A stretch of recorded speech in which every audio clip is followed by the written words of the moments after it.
while she was asleep in her stickers that help her stop smoking. Next, when I got my slinky caught in my hair. Then, one of the times Sonny digged up his wife's chair. And finally, a photo of my other neighbour, Damien Papadopoulos. He's a Greek and smells like lemon dishwashing liquid. And his skin is smooth like the back of a spoon. Mum says he's a wog and has a stutter and can't even say his own surname. She says you have to hit him on the back of the head to get his words out. I wish he was my boyfriend and we can be in love and do sexing, like Catherine Ramsay told me behind the bike shed. She said it's when two people go nutty and ruin each other to make babies.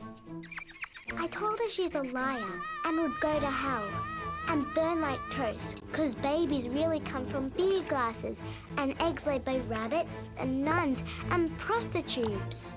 She said ladies get knocked up and bake babies in their stomachs for 2 years till they spurt out their vaginas with blood and tin spaghetti.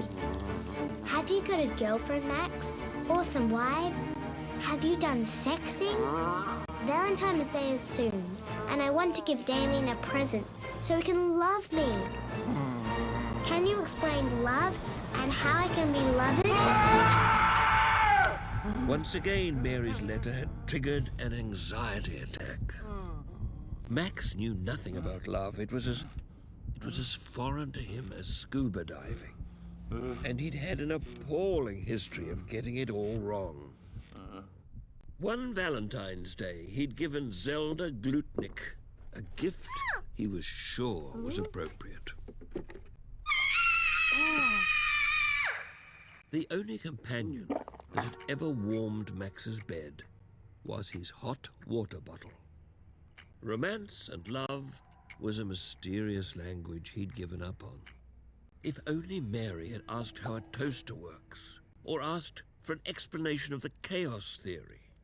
If only there was a mathematical equation for love. He kept eating and thinking.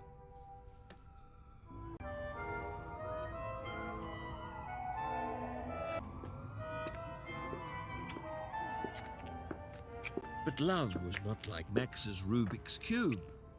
It could not be solved, and no matter from what angle he analyzed it, the results were negative. Beat it, creep!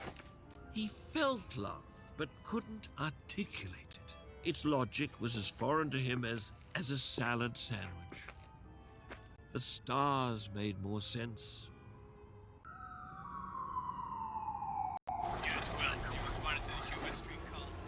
The anxiety and stress were too much. The inscrutability of love finally won, and Max's brain gave in. He was diagnosed with severe depression and obesity and spent the next 8 months institutionalized and bedridden. They marinated him in a cocktail of drugs and performed the usual therapeutic procedures. Meanwhile, Mary wondered and waited. Maybe Max's typewriter had run out of ink. Maybe America had run out of ink. Maybe his pets had eaten him. Maybe it was her. Was she too demanding, too boring, too ugly?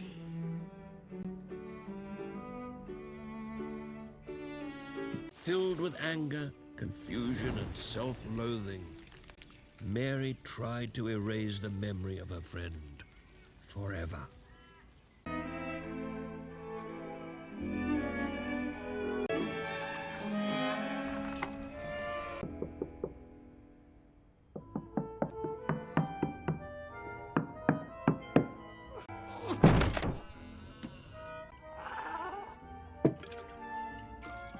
Max had recovered, and life was balanced, safe, and symmetrical once again.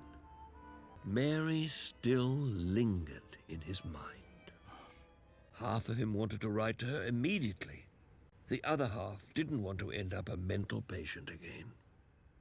At least there was always Mr. Ravioli to be friends with. He was a much safer option. He wondered what Mary was doing right now. But she was far from content and struggled on by herself, saving her money for a rainy day.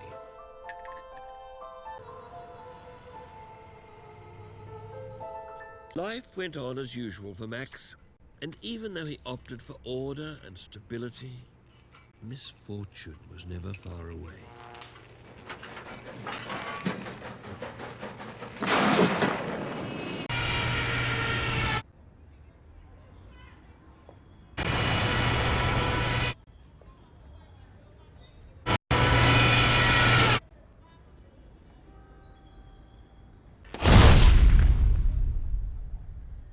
Luckily, his manslaughter charges were dismissed because he was labelled mentally deficient and unlikely to have a motive for killing a mime artist.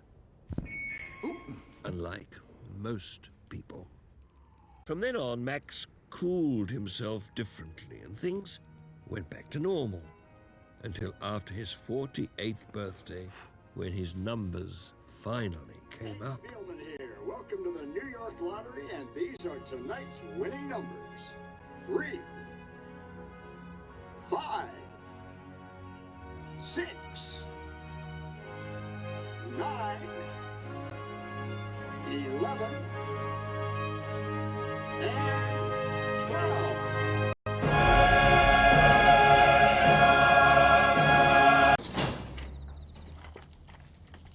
Max was sensible with his sudden wealth and had bought a lifetime supply of chocolate and the complete Noblet collection. 2 of his life goals had come true, but he still had a lot of money, so decided to give it to Ivy, who was also very sensible.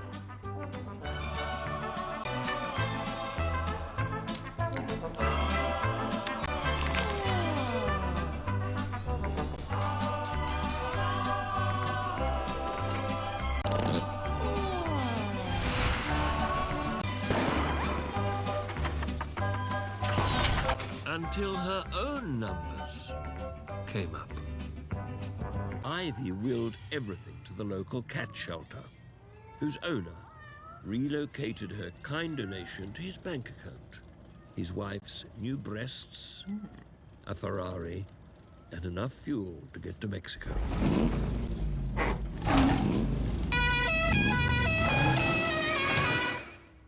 Despite achieving all his life's goals, Max still felt incomplete. Mr. Ravioli just wasn't cutting the mustard anymore and seemed more interested in his self-help books. Mary had given Max a taste of real friendship, and there was just no comparison. She missed him too,